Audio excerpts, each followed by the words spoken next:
bibiyag ken umap-apoy ti industriya ti Panday iti barangay Larion Bajo ditoy Tuguegarao City.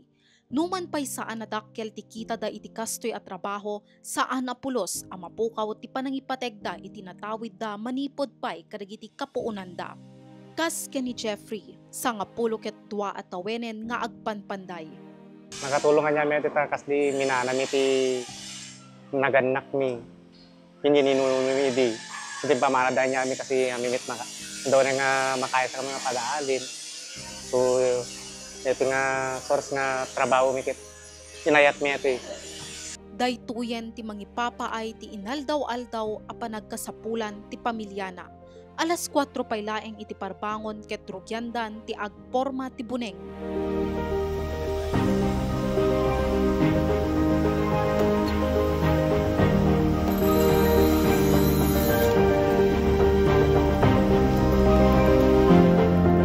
Dagiti molye nga us-usarenda ket manipod iti junk shop.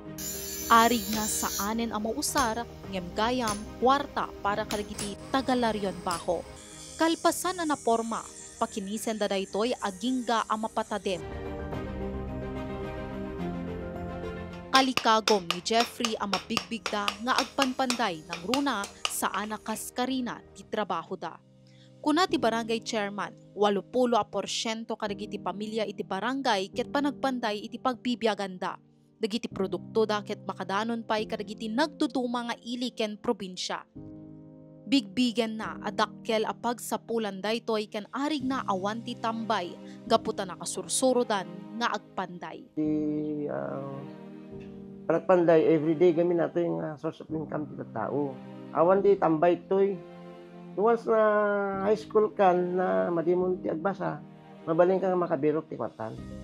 Mamati ti barangay chairman asaan a mapukaw ti industriya ti panagpanday ken maipasapay kadagiti sumarsaruno nga henerasyon. Nika Jane Ganoy, Balitang Solid North.